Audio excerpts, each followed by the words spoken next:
Finally, the big day is here. It is turn 91. The first part of Operation Lights Out and Operation Ground and Pound are ready to move forward. Unfortunately, the Dark Elves player was not available and had to find a substitute. Dwarves agreed to hold off on what they were doing, but then the players argued that when Vampire Coast was not available to continue, their immunity was not honored entirely. As in, while Dark Elves did not take any settlements, they positioned all of their units next to the settlements and armies themselves. Dark Elf Substitute was not aware what was being planned and prepared for a chill session of fighting AI and positioning Black Arcs to intercept anything that's happening in the seas. He was simply not ready for what happened next, and the next series of events had him quit before the last 5 turns of the session. As part of Operation Lights Out, the first wave of Dwarven Engineer spies make it to their first targets, and they found out that the Operation Lights Out needed to change. You see, Operation Lights Out was the operation initially planned to secure the eastern coast of Ulthuan using leftover expansion armies that were in Africa. This was to prevent Dark Elves from seeing the dwarf invasion forces that are coming straight for their capital. This had to be changed because not only did the two armies ended up being too slow, but vampire pirates concocted a plan to secure that goal already. As such, Operation Lights Out shifted south and instead created a foothold in southern Lustria. These stacks were leftovers from the fight against the vampires, and while very high ranked, it was using low tier units which could still fight against badly defended settlements, and they have barely managed to secure the footholds at the coastal province capitals, which have walls. This made the landing more costly, but also more secure against the Dark Elves if they were to push out the dwarves from the coast.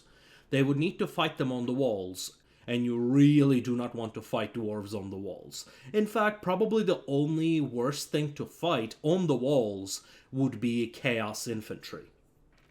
Vampire pirates this whole time had been saving their resources and sprung out all of their armies for one final push.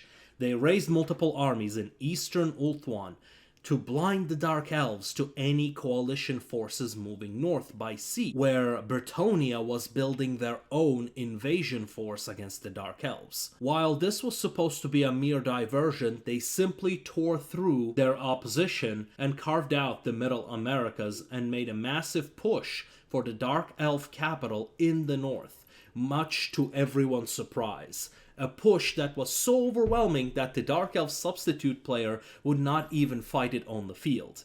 After a few manual battles, the vampires have gained a momentum at multiple locations.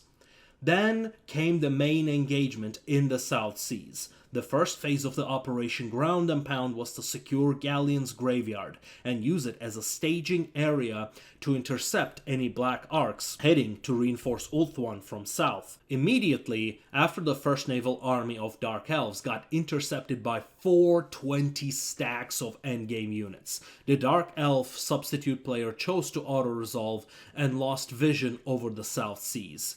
He had, however, moved 3 Black Arcs to that position. Now, for those who don't know, Black Arcs are the floating fortresses of Dark Elves. Not only do they provide naval bombardment, but also buffs to the units aboard them, including massive upkeep discounts. These Black Arcs can only be built using a special ritual that can only be used once every 25 turns. Their ability to recruit without going into encampment makes the Dark Elves specialize their provinces for economy. What this strategically means is that Dark Elves are like a crab. Once you have pierced that hard shell, you get that delicious soft meat within.